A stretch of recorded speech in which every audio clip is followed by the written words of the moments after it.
Hello, this is Professor Keith Ross from the John Jay College of Criminal Justice. This is another in a series of ongoing lectures for the courses that I'm teaching. This lecture is going to be for my corrections class. This is going to be Chapter 9, which is Prison Subculture and the Prison Gang Influence. Before we even start this chapter, we should probably maybe get a couple of definitions. Well, what is culture? Well, culture is basically a set of norms, beliefs, and values that a large group holds to be true. This could be either via geographical, could be ideological, things of that nature. So, um, all of us are part of the American culture. So we believe that if we work hard, we'll get a good job, and if we get a good job, we can get the house with the white picket fence, the 2.3 children, the trophy dog, etc., etc. So culture is the main group, and those values that we all share together. Subculture is a group within the group that has a unique set of beliefs, norms, and values. Um, it could be that Christianity, let's say, is a culture. Within that culture, there are various subcultures. There's Catholicism, there's Lutheranism, uh, the Baptist Church, and each of them have different and unique beliefs within them that partly contribute to the culture, but set them apart. So that's really what we're going to be talking about today. So I'm on slide number 4, which is importation theory. Now, what this talks about is how does this idea of prison subculture come about? One theory is that the prison subculture is imported from the outside. So subculture within prison is brought in from the outside the walls by offenders. Behaviors respected outside will be respected inside. Things like gangs, stuff like that. A person's background influences behavior in prison. Though someone is incarcerated, they still have access to the outside world, meaning that they're allowed familial visits. There is a growing trend in the urban centers to allow prisoners or detainees to have cell phones within their cell or their pod. Whether you agree or disagree, this is just a growing trend. So they are not fully cut off from the outside world. So importation theory is bringing the subculture from outside in. The other theory, which runs conversely, is the indigenous prison theory or exportation theory. Prisoner subculture is largely the product of socialization that occurs inside prison. So the subculture does not get imported from the outside, but it gets created from the inside. Um, some of the reasons why the exportation theory might hold is that values that all prisoners have is that they have a loss of liberty, loss of goods and services readily available in society, loss of heterosexual relationships. Now, note, this is not a loss of sexual relationships, it's a loss of heterosexual relationships, both sexual and non sexual, loss of autonomy, being free to go wherever you want to go, and loss of personal security, because it is although it might be dangerous outside, it is definitely more dangerous inside.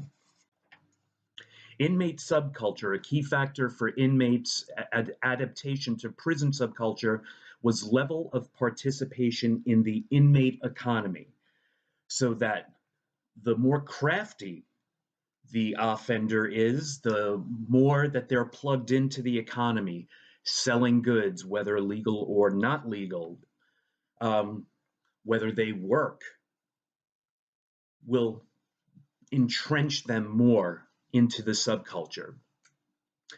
The convict code is standards in behavior attributed to a true convict. So now there is a code of conduct that convicts, that offenders, that prisoners are expected to adhere to.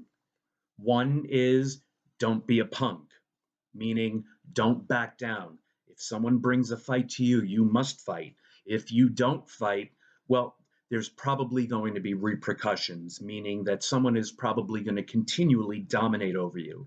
One of the big ones is don't snitch.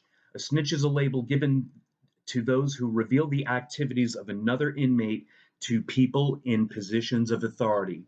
Now, if we're talking about jails and prisons, more likely than not, a snitch is going to report to the person that they see the most, which is going to be the correction officer that guards that jail, that section, that pod. They are deemed the lowest of the low, and they are subject to major abuse if they are found out. Usually, what happens is if a snitch is found out and they are quote unquote greenlit, meaning that someone is going to beat them up, there are times where the institution will segregate that snitch, maybe bring them to another area, maybe put them into solitary for their own safety. Some more uh, portions of the convict code. Sex offenders are afforded no respect in prison and suffer brutality. And when we talk about sex offenders, we're talking about people that have been convicted of sexual assaults, rape, criminal sex act, sex abuse, aggravated sex abuse. So this could be having sex, this could be oral or anal sexual conduct, this could be digital insertion, things of that nature, especially if the sex offender has committed this offense against a member of their family, and especially even more so if they've if they committed this offense to a minor. Many prisons have developed therapeutic programs that separate these offenders for their own safety from the GP, from the general population, because it's known, everyone finds out that there are not many secrets that a person can really hold in jail or in prison. A punk is a derogatory term to describe someone who is sexually abused in prison and deemed effeminate. This really talks more about male dominated prisons, not really the female prisons. It's a little bit different. The Prison Rape Elimination Act of 2003 requires the Bureau of Justice Statistics to carry out a comprehensive annual analysis of the incidence and effects of prison rape on offenders. Could be staff too, although that happens much rarely, it's much less common than it is between offender and offender. The BGS conducts review through random samples, anonymous surveys, disaggregated data. If you guys remember, case brief number 2 talked about this next one. Transgender inmates disproportionately subject to sexual abuse in prison by other inmates and staff. And one of the other issues that we're starting to deal with transgender persons is, where do we house them? Do we house them by biology, or do we house them by gender? Inmate subculture, again, the strong silent type is ideal. A person that, quote unquote TCB, takes care of business, does what they have to do, wants to get their time over.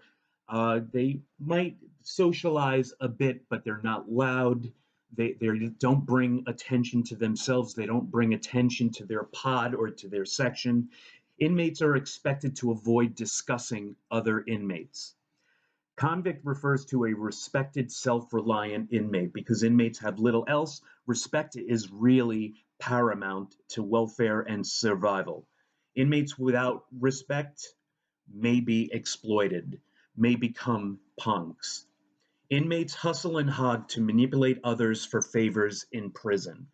There is actually a TV show on called 60 Days In, and what they do is they bring people from the outside into jails and prisons that are suspected of some type of corruption, or there is some type of abuse, maybe staff on offender, and they bring these people in to sort of see what the lay of the land is and to get a fresh perspective on what's going on. The impact of the inmate subculture on corrections staff. Now, this is a symbiotic relationship, meaning that they both feed off of each other.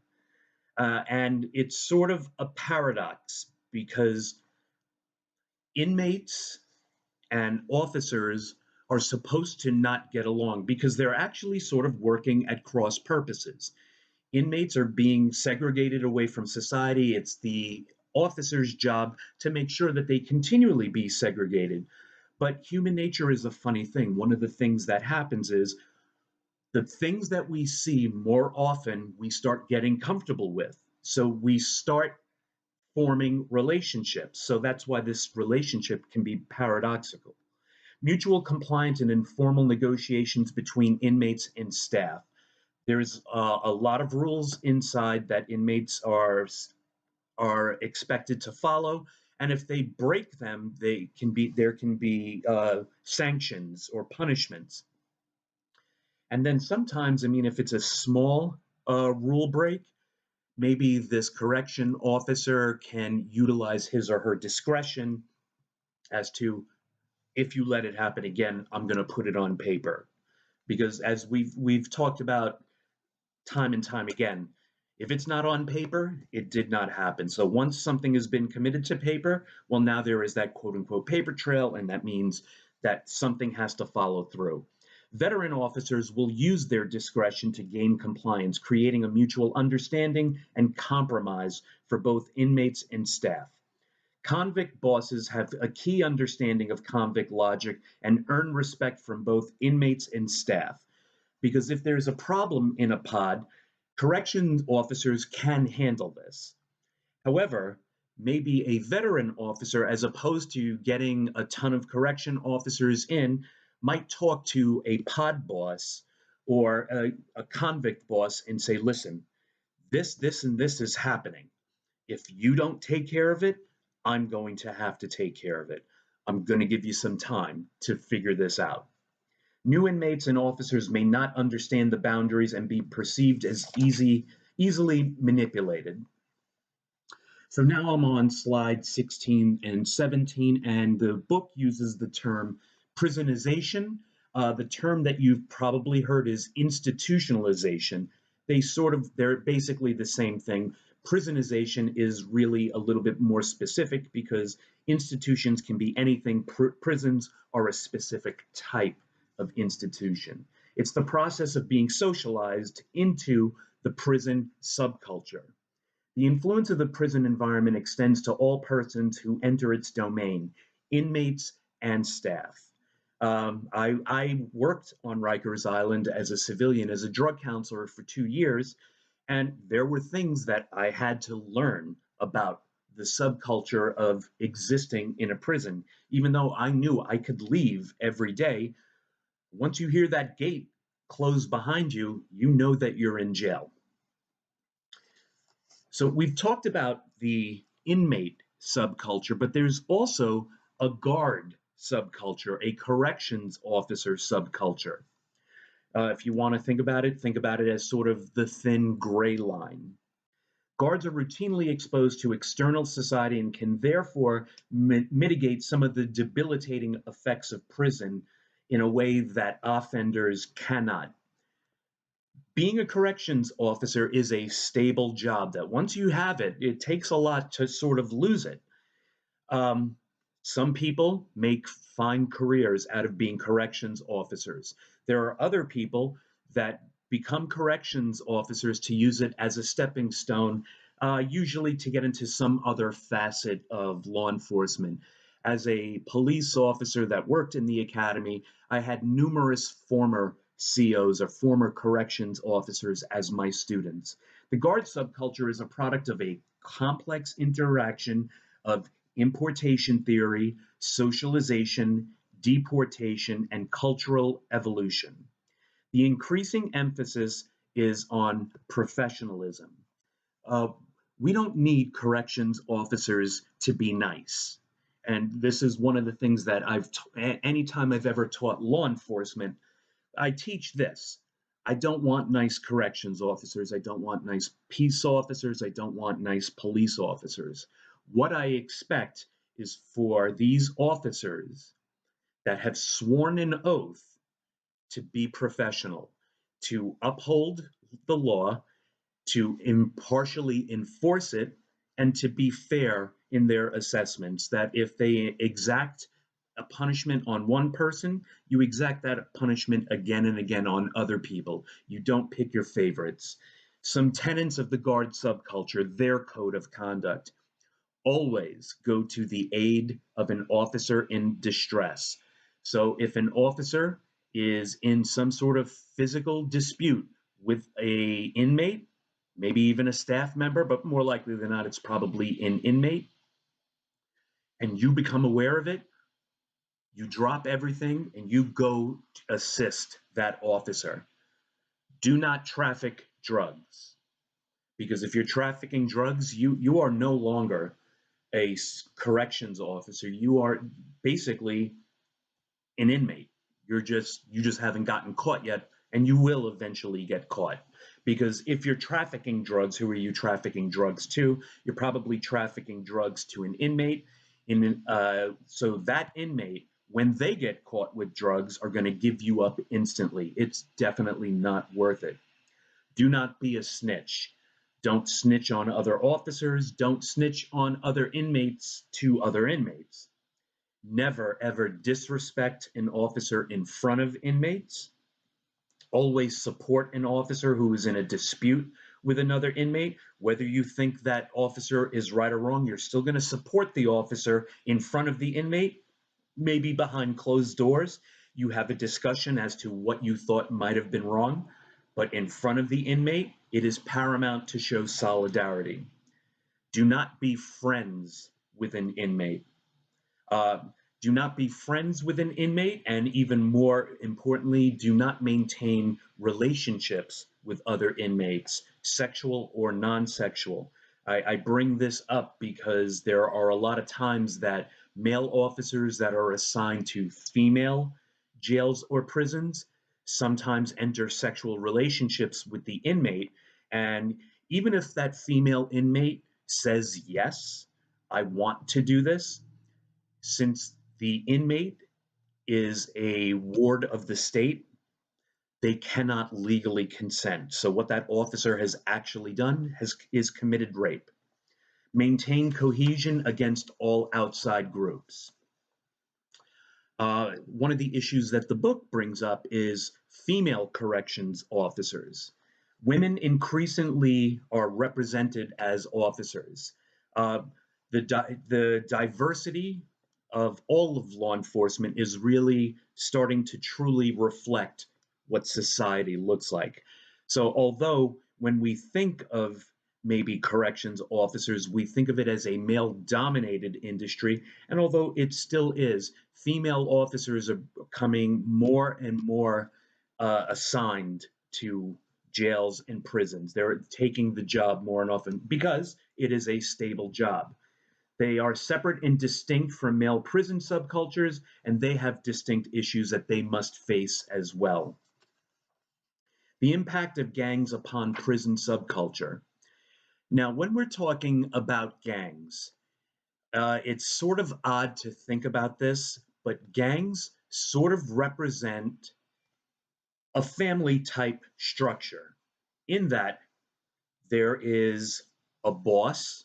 And when we think of a boss in our families, that's probably a parent, a mother or a father, or both.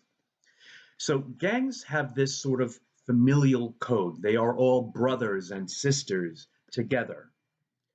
And this is consistent whether they are inside jail or prison or outside. If you are a gang member inside, you are a gang member outside. You don't enter jail and become a blood, and once you leave jail, you're not a blood anymore. Cross pollination, gang alliances and power come from both the outside and from the inside. Long-lasting reputations, and the shot caller, a boss, as someone who can actually make decisions for the gang and have those decisions carried out by soldiers, have power in this hierarchy, in this chain of command. Gangs have deeply impacted prison culture, and they require specific and special security attention, especially if there are quote unquote beefs between two gangs. In New York, it's widely known that tends to be friction between Bloods and Crips. So you don't want to house a Blood and Crip in the same pod because you know that there's going to be issues there. Security threat groups are high functioning gangs within organizational characteristics. Gangs generally have highly formalized rules.